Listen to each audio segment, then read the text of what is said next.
Olá pessoal, tudo bem com vocês? Aqui é o pastor Paulo Oni, sejam muito bem-vindos ao 1CPD, um capítulo por dia. Como tem sido a sua experiência de todos os dias ler a palavra de Deus junto com a gente? Terminamos de ler o livro de Ruth, um livro muito especial, 4 capítulos, e já vamos engatar na próxima leitura, agora pulando para o Novo Testamento, em um documento, em um livro, em uma carta muito importante, que vai com certeza falar muito ao seu coração, que é a carta do apóstolo Paulo às igrejas da região da Galácia, carta essa que nós chamamos de Gálatas, ou seja, aos Gálatas.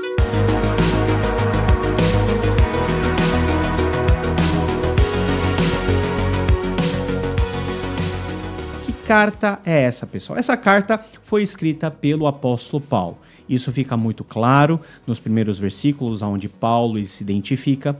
Na conclusão da carta, onde ele próprio escreve de próprio punho, falando das suas diretrizes para essa igreja tão especial na vida do apóstolo Paulo. Em toda a tradição da igreja, nós não tivemos dificuldades na recepção desse documento como sendo a autoria paulina. E por isso, nós classificamos essa carta como incontestavelmente paulina, ou seja, existem marcas autorais muito claras do apóstolo Paulo e assim ela foi recebida durante toda a história do cristianismo, principalmente nos primeiros séculos, quando o processo canônico do Novo Testamento estava em formação. Agora, quando nós vamos analisar qualquer livro da Bíblia, é muito interessante nós pensarmos um pouquinho em quem escreveu, no caso foi o apóstolo Paulo, e agora quando que essa carta foi escrita. O quando é muito importante, porque todo texto ele é de alguma maneira fruto do seu tempo,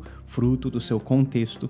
E essas cartas são respostas dos seus autores a situações muito pontuais que estavam acontecendo nas várias comunidades cristãs, nas várias igrejas espalhadas pelo mundo mediterrâneo. Então, compreender um pouquinho o tempo dentro da qual a carta foi escrita nos ajuda a entender melhor o propósito dessa carta, quais eram as questões quentes que estavam ocorrendo de problemas e de crises dentro das igrejas e como os apóstolos, eles direcionam exortações, ensinamentos para que esses problemas sejam contornados e solucionados. Mas a datação de livros bíblicos nem sempre é algo tão fácil assim. Por quê? Porque nós não temos uma data escrita de forma, vamos dizer assim, explícita dentro do texto.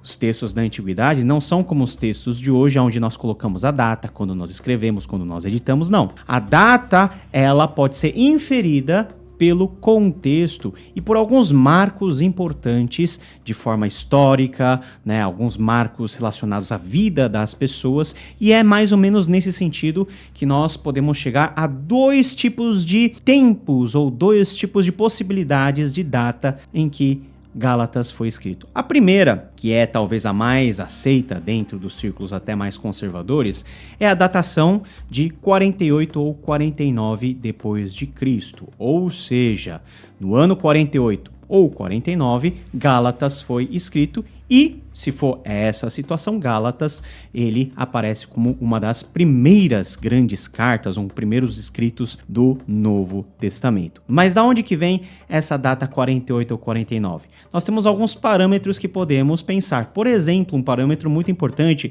dentro da discussão teológica de toda a carta é o Concílio de Jerusalém, que vai acontecer lá em Atos capítulo 15, mas que cronologicamente acontece entre 49 e 50 depois de Cristo. Como dentro do contexto de Gálatas não há uma menção àquilo que aconteceu no Concílio de Jerusalém e até as próprias decisões que esse presbitério ele coloca como regra para todas as igrejas, a nossa sugestão é que Gálatas foi escrito um pouquinho antes até da própria realização desse concílio, que vai regular principalmente a questão de como os cristãos judeus vão se portar ou vão receber os cristãos agora convertidos gentios. Então, esse encontro entre judeus cristãos e gentios cristãos é algo que é tema principal do Concílio de Jerusalém e também dessa carta. Entretanto, existe também uma outra possibilidade, que é a possibilidade de datar a carta aos Gálatas numa data um pouquinho mais adiante, mais ou menos 55 ou 60 depois de Cristo. Então aqui é considerado que toda a discussão que acontece entre Pedro, Paulo, que é narrado em Gálatas, acontece depois do Concílio de Jerusalém, uma vez que o concílio já havia definido que os gentios deveriam ser recebidos, e é por isso que a indignação de Paulo toma lugar com relação a Pedro. Mas não temos um parâmetro certo, absoluto. A maioria dos estudiosos tende a concordar com uma data mais anterior, mas se for posterior também não tem nenhum ônus para a mensagem que essa carta apresenta. E outro ponto muito interessante, ligado um pouquinho com a questão da datação da carta, está relacionado ao destinatário da carta. Ué, mas a carta não foi enviada aos Gálatas? Pois é, Galácia e Gálatas, Galácia região e Gálatas são as pessoas que vivem dentro dessa região, são denominações um pouquinho confusas e um pouquinho flexíveis, dependendo do quando essas denominações são usadas e para que finalidade. Então, se nós temos duas possibilidades de datação, nós também temos duas possibilidades também de destinatários. A primeira grande hipótese ou ideia, talvez a mais aceita também entre os eruditos, é que Paulo estava se referindo à região da Galácia mais ao sul da Ásia Menor, onde nós temos cidades importantes, onde efetivamente o apóstolo Paulo passa nas suas viagens missionárias, tal qual é narrado em Atos, por exemplo, Listra, Icônio e Derbe, que faz parte de uma região mais ao sul daquilo que Paulo chamaria, junto com Lucas, de região da Galácia. Dentro dessa perspectiva, aí encaixa-se a datação de 48 e 49 depois de Cristo. Mas também os estudiosos têm levantado durante a história um outro ponto de vista, que é tomar a Galácia não como uma região mais ao sul, mas uma região mais ao norte, incluindo as regiões de Pessino, de Ancira, de Távio. E tomando como perspectiva essa hipótese da Galácia ao norte, a carta aos Gálatas teria sido escrita num tempo mais posterior, 55 a 60 depois de Cristo. E você pode me perguntar, mas pastor, isso influencia em alguma coisa? Tira um pouquinho do peso da mensagem? Em nada. São só referenciais temporais e geográficos que nós podemos pensar com relação à carta aos Gálatas, porque Paulo escreveu em um tempo e para uma determinada comunidade. Pensar isso ajuda, mas não foge muito da região mais ampla da Galácia, e o tempo cronológico também, ele não é um tempo muito espaçado. São tempos mais ou menos próximos. Isso é aquilo que temos de discussão mais ampla dentro da carta aos Gálatas e que você pode ficar um pouquinho mais antenado lendo um bom comentário à própria epístola aos Gálatas, certo? Mas esse ponto não é o ponto mais importante, é apenas um ponto mais introdutório. Quando nós temos as cartas do Novo Testamento, e é aí que eu quero chegar num ponto importante da minha conversa com você, na nossa leitura bíblica nós precisamos de algumas dicas que nos ajudam a ler as cartas, compreendendo o valor dessas cartas e também a sua mensagem. Nós temos vários tipos de gêneros literários na Bíblia e a nossa leitura e interpretação deve ser mais ou menos adequada às formas literárias que o próprio texto bíblico nos apresenta. Então, 3 dicas importantes para você ler as cartas de Paulo, não só de Paulo, mas de João, de Pedro, qualquer carta do Novo Testamento, e a gente vai começar a colocar em prática nessa leitura da carta aos Gálatas. Primeira grande dica é o seguinte: conheça o contexto da igreja destinatária. Por que esse contexto é importante? Porque Paulo ele está mandando uma carta em resposta a certas crises que estão acontecendo nessas igrejas da região da Galácia. Nominalmente, relação de gentio com cristão, a própria posição do apóstolo Paulo como apóstolo, que é de alguma maneira questionada, a questão da liberdade que nós temos por meio do evangelho, a questão das obras e da justificação. Tudo isso não nasce de uma iniciativa voluntária do apóstolo Paulo, que certo dia ficou com vontade de escrever um tratado teológico e enviou isso para a igreja da Galácia. Não, a igreja da Galácia estava sofrendo crises e problemas relacionados a esses pontos, e Paulo, como o apóstolo representante dessas igrejas, que pastoreou essas igrejas, que conhece essas igrejas, mesmo à distância, ele resolve solucionar, instruir, discipular e pastorear. É exatamente isso. Paulo, já não mais na Galácia, mas já dentro das suas viagens, longe dessa igreja, à distância, pastoreia, ensina, cuida e direciona para que as crises que essa igreja está vivendo sejam solucionadas o mais rápido possível. Então, quando você for ler a carta aos Gálatas, você tem que entender, e nós vamos ajudar você a entender quais que são os problemas latentes dentro dessa comunidade.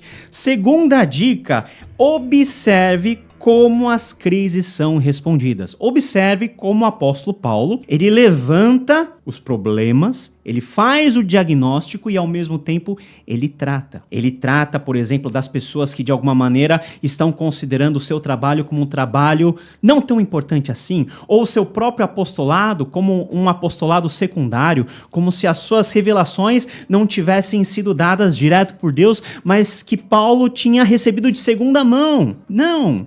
Paulo vai responder o seguinte: olha, essa revelação, esse evangelho que eu tenho, eu recebi direto da fonte, direto de Deus, por meio da revelação de Jesus Cristo. As crises envolvendo o relacionamento entre judeus e gentios, a questão da liberdade, ou seja, os cristãos que eram, de alguma maneira, incentivados a permanecerem nas práticas judaicas para serem cristãs, e como Paulo diz que isso não faz nenhum sentido. Como Paulo lida, por exemplo, com a questão da circuncisão, um ponto tão importante dentro do judaísmo, mas que à luz do evento de Cristo, à luz da morte e da ressurreição de Jesus Cristo, como essa circuncisão ela é relativizada, como essa circuncisão perde o seu valor físico e passa a ter o seu valor aonde? Espiritual, porque a verdadeira circuncisão é feita onde? No coração. Então veja com atenção como o apóstolo Paulo, como qualquer autor epistolar,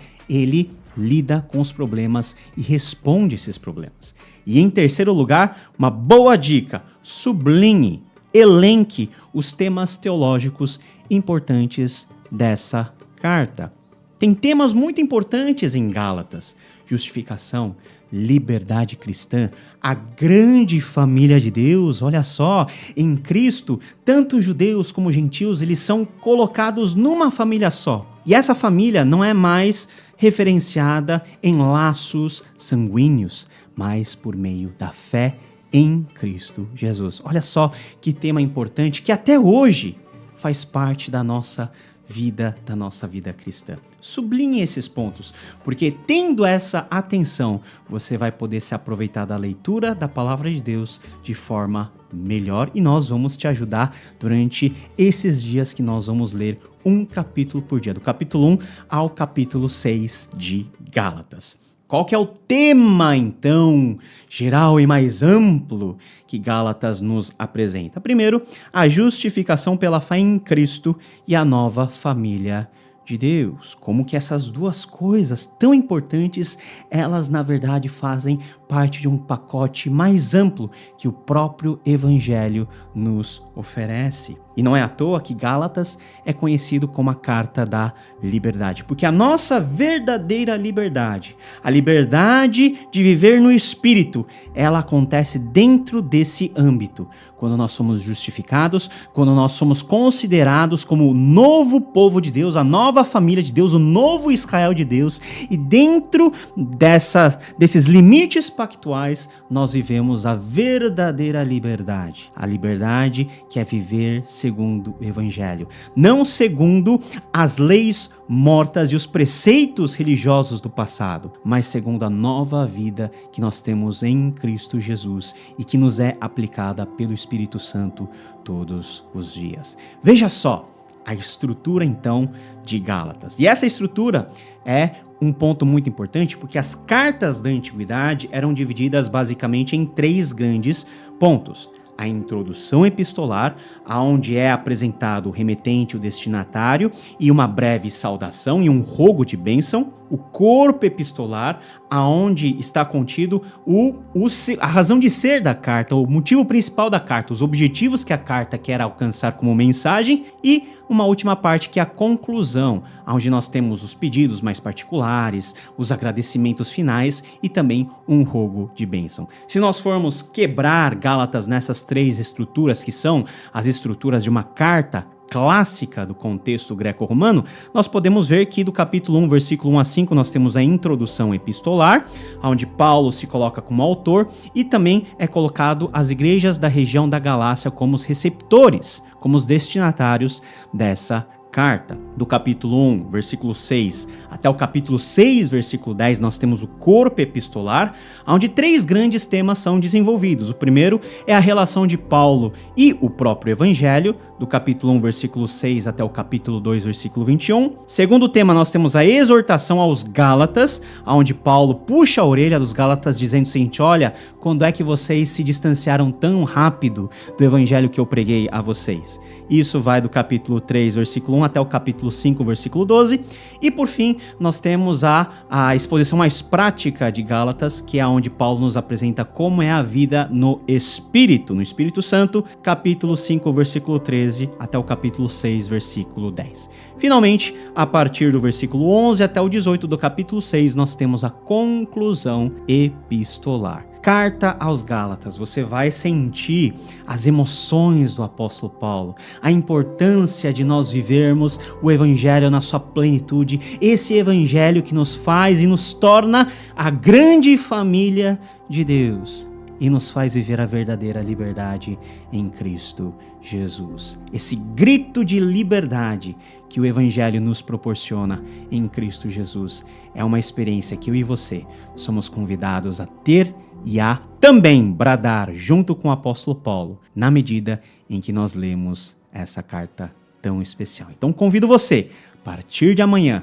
um capítulo por dia, todos os capítulos de Gálatas, capítulo 1 a 6, devagarzinho, explicando os pontos mais importantes, para que o seu momento de devoção seja enriquecido e você seja transformado pela palavra de Deus. Nos vemos amanhã, Deus te abençoe e boa leitura.